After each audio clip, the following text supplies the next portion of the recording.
My next guest is a very unusual woman. She's an expert in metaphysics. Now, I tend to avoid that subject, and I know it's controversial, but I find this person to be extremely interesting and have an unusual take on the subject of letting go. So I invite you to enjoy listening to Dr. Anneli Driessen.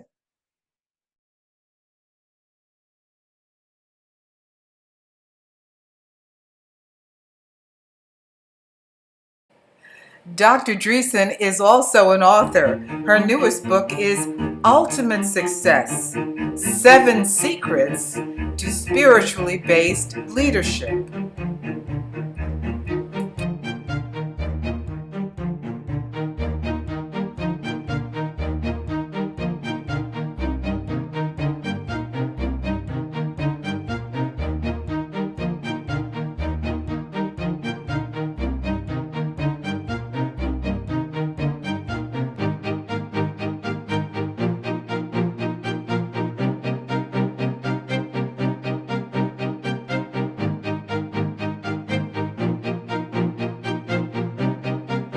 You are watching Profonde TV with host Phyllis Haynes.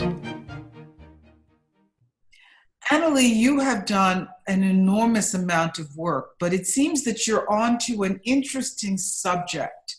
Mm-hmm. I was fascinated with your discussion in a recent newsletter about letting go. Mm-hmm. What prompted you to do this? What brings you to this topic? It's very interesting. One was it that I felt intuitively that this is something I want to focus on this year. And then we received a letter from the Beyond that this year was declared as the year to let go. And then I did a few spiritual roundtables and we discussed the matter, and I got a deeper and deeper understanding what this really means. And so I'm very excited about it. And it's going to be the theme of our next newsletter as well. Well, what do you mean by letting go? Letting go can be, peripherally understood as, letting go of old clothes or, a car or maybe a toxic relationship. But there is much more to it than that. Letting go is, also meant to look at and to discern when you have things like emotions that don't serve you anymore, like anger or resentment or even grief. And there is a place and a time where it's really important to let go and to move on. I'm just thinking about, like a river. The river flows and has a lot of power, but when something comes and stops it, then the water has to find some other ways, and it loses its power. It could create some areas of flooding that, are not serving you. And I was thinking that's a really neat analogy that probably everyone can relate to. So when we have things in life that block us, that again don't serve us any longer, or that make our life real miserable and difficult, it's time to think and to analyze and then to say, well, what is my next step? What are the short-term pains for me to let go for better things to happen later on? It could be like a job you're in that's really has a very toxic environment, or could be even, I just talked to someone who lives in a house with very, very difficult neighbors. And maybe at some point in time, there is time for you to get the message to move on. And that's something everyone has to decide for themselves. So that is sort of a very basic thought I have about letting go. Well, you come to this idea through, as you said, a letter from beyond. What did you mean by a letter from beyond? Yeah, this is very, very interesting. About 1995, I met a most unusual medium in Germany called Medium Manuela. And she is an exclusive channel for a teacher in the Beyond by the name of Theobald, or Theobald, you would say in English. And I checked it out. I did not have any much faith in any kind of mediumship. I studied it quite extensively and didn't find that, for the most part, people were just giving their opinions, people who were just usually very loving and kind, but really didn't have that much knowledge and wanted to help. They were at most sensitives, but they call themselves medium. And so this particular woman, originally very shy, she hardly even looked at myself when I met her. She worked in a very, very poor environment as a cook. But her transmissions were very interesting. She wrote from right to left and upside down, which was most unusual. And so I asked a lot of questions, and then I got the answers in writing. And I was just shocked at the accuracy of and useful advice I received. And it really startled me a lot. And I knew that this must be the greatest thing I've ever experienced in life. But then when I left, doubts came in. So, God, we have about 200 of these guys in Victoria. Why would I, even bother? Because then I would need to travel to Germany and all that. Just to summarize, I was told by by Theobald that I should come back a few months later and meet halfway between where they lived in South Germany and where I lived with my brother. So we did that. And there it was just absolutely mind-blowing. And I was told that I need to create a group in Victoria where we can discuss this information. It resonated very well, but again, I was, somewhat hesitant. Then half a year later, I spent 3.5 weeks at the medium's home. It was very, very simple. I slept on a two-seater, like a love seat. There was no bed. There was no room to clear out my clothes from my suitcase. I fed the dog. I drove out the French fries in the evening. I cleaned the bathrooms and vacuumed the floor in the little restaurant. I was very, very poor. And yet when this lady, Manuela, had time, she would sit with me and I then had more questions. And I gathered and gathered and gathered information, which I have now over several thousand of documents. And I went back to Europe. By the way, she lives now near Vienna in Austria. I went back many times, probably about 20 times, invested all my money and time in researching and documenting and writing this down. And my God, it was life-changing. For about 10 years, I lived almost like a hermit.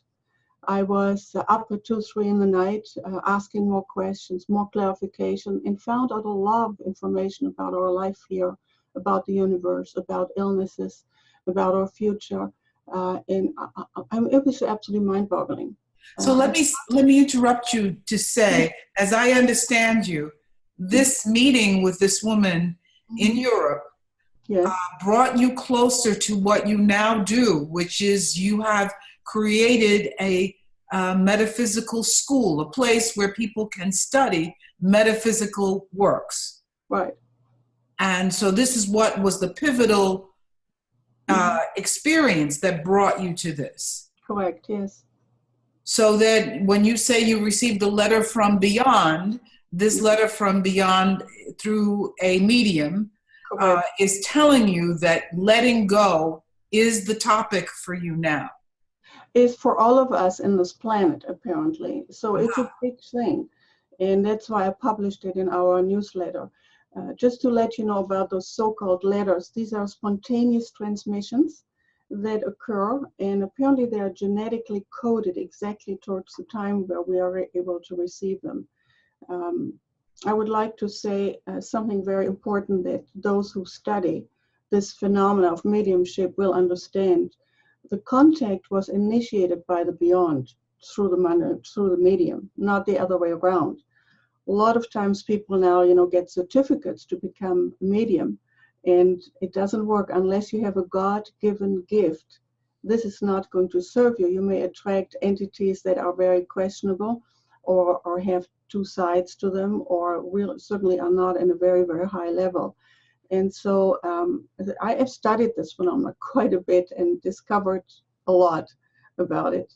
Well, forgive me Anneli, I certainly understand your passion, and I know of the specialness of the school that you run. I have certainly interviewed you in the past, and I'm pleased to talk to you. But I'm still a skeptic. I mean, I have to say, there are a lot of practitioners out there, and many of them are phonies, as you know. I know. So, And why is it that there's still this gap between science and what it is that you do? Why is there still this gap? there is not that much gap. If you learn from some of the more courageous and advanced scientists, they even say that there is not much difference between metaphysics and physics, if any. So, but I wanted to ask you or tell you something else, because you mentioned that why is it that so many people are, not trustworthy or not credible? Sort of, you said that. It's a big money-making deal this year. And for sometimes, mediums show up everywhere and everyone thinks, they have a special contact to the beyond. So that's one thing, but there's also something else. I believe that, and I have observed it, that more and more people are awakened to ask questions of a different kind, more fundamental existential questions. Why am I here? What's my purpose? What's my role? What is this all about, this rather chaotic, world that we are in right now? So I think that those two sides, and people try to find answers. And often through prayer or meditation, they have been giving some insights and some truth about the world. So it's not all negative. The intentions are usually good.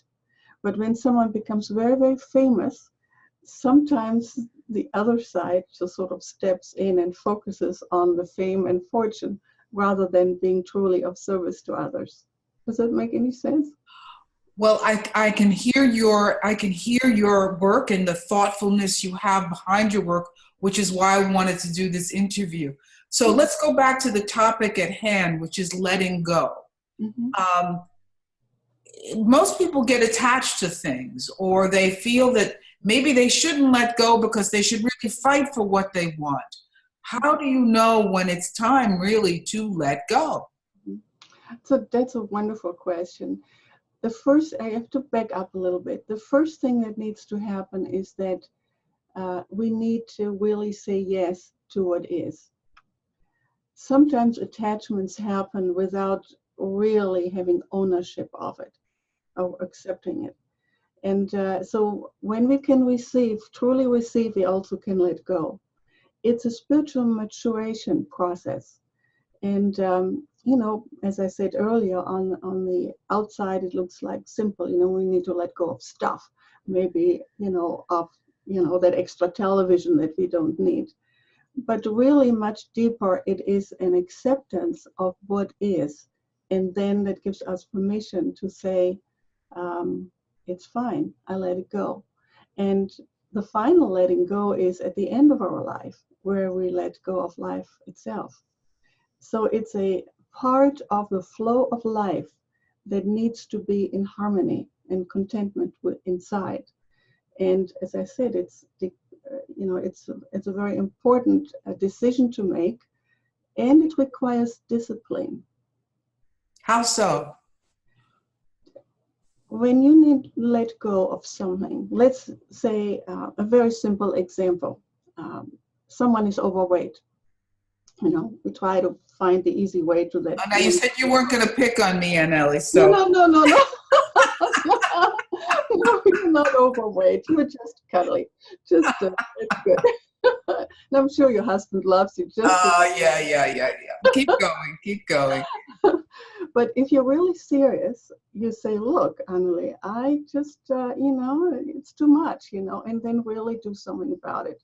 Rather than just running from one fad, expensive diet to another, really do make the lifestyle change.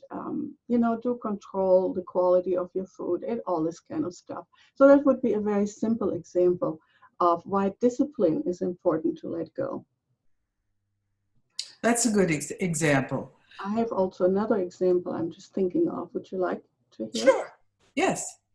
For example, Um, if someone is in the habit of having a very angry opinion about someone, and some people I learned, in my clinical practice who just nurse this like for years and years and years.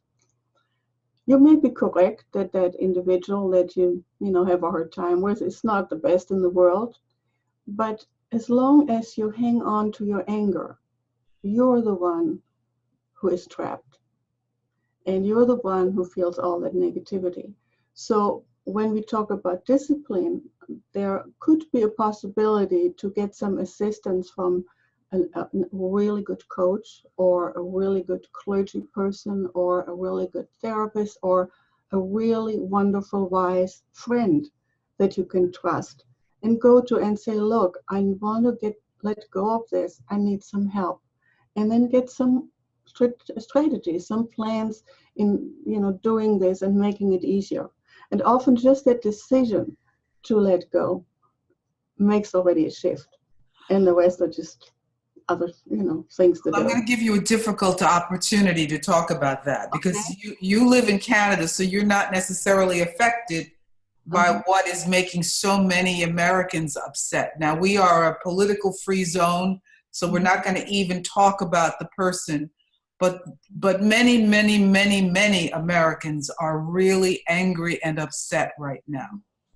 So how to make their anger more effective, or how to change that?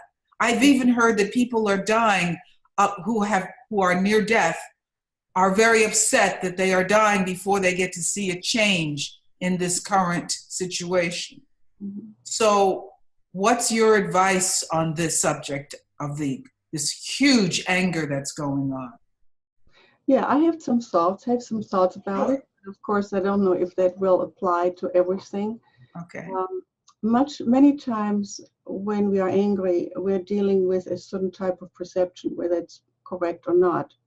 And that would be one step to look at, to see what are the triggers inside me that get me so upset about this or that individual, right? And really have some truthful reflection on what that might be. That would be one step. And that is very helpful. Sometimes, people are angry with a certain authority figure, whereas in fact they have unresolved issues possibly with their father or father figure. Who knows? It could be a lot of things. Another option is something that I have been observing quite a few people doing in the United States and in Europe, by the way, where he also is not liked by many. And that is to pray, to assist in whatever understanding they have, to open themselves up to be accepting, and also to pray for this individual for insight, for guidance, for God's guidance, and to just put out a positive vibration towards the chaos that is there, and maybe even look at some of the positive things he's doing, maybe. And check out also different points of view. The term fake media is a big term also in Europe now. And what is alternative media? What are they saying? And then use your own head and make some judgments. So it is very attractive to be angry, because the gift in anger is being right. And most people want to do that. Also, if you find a group of angry people, you reinforce each other and you feel even more right, But to step back and allow another door to open for possibilities and to review your perceptions, either way, is something that I certainly would encourage everyone to do, those who are the yay-sayers and the naysayers. So critical thinking is what we really emphasize also in the academy. And it's a big, big part. And when you mentioned earlier, Phyllis, that you're still a skeptic about all this medium stuff, I agree. And I always encourage people to keep that skepticism, because that allows for reflection.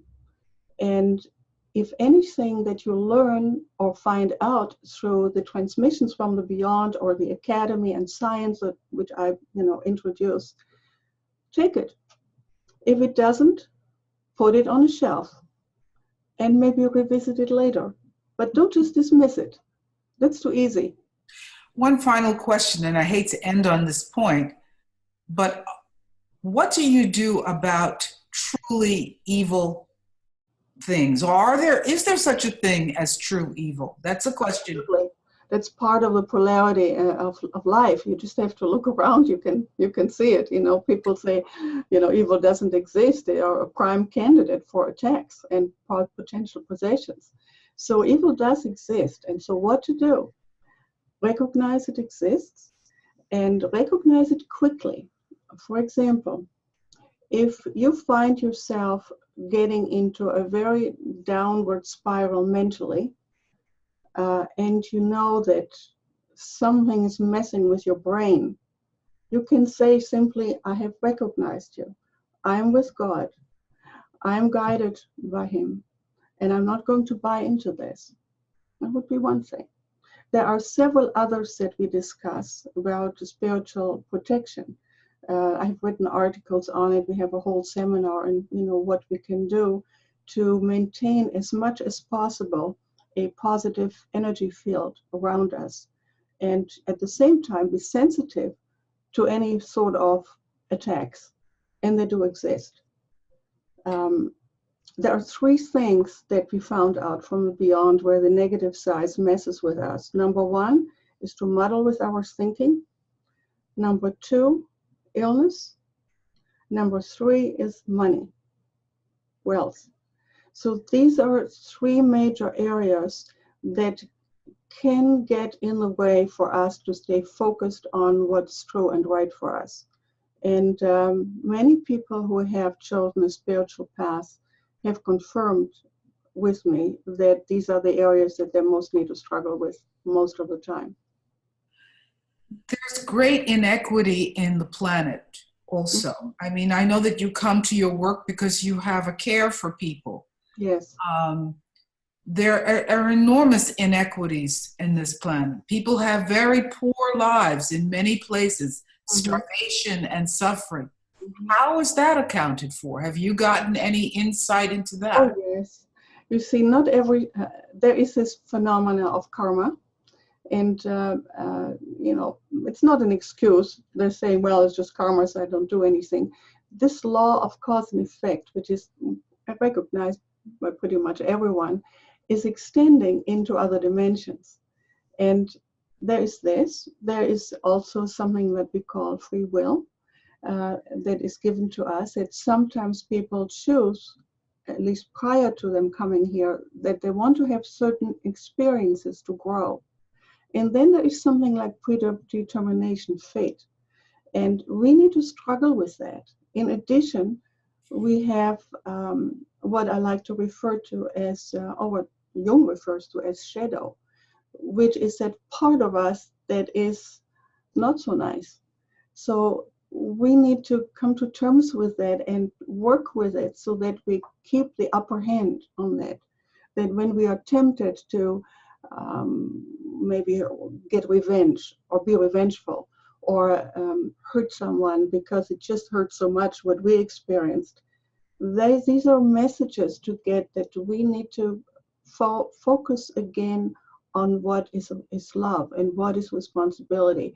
What is that makes the world a little bit better? What is it that makes me a little bit better as a leader, as a teacher, as a mother, as a wife? And then go for that. And then again, the word discipline comes in. It's thinking, decision, and discipline. These would be three of the key characters that I would think are part of the subject of letting go. Well, I will say that it's an honor to have had a chance to talk with you. I suspect we will have to have a second conversation because it's not the typical show that I do. And I frankly, that I avoid all people in the metaphysical realm, but there was something about you that, having interviewed you a few times in other situations, where I see that you're genuinely committed to this and that you continue to study.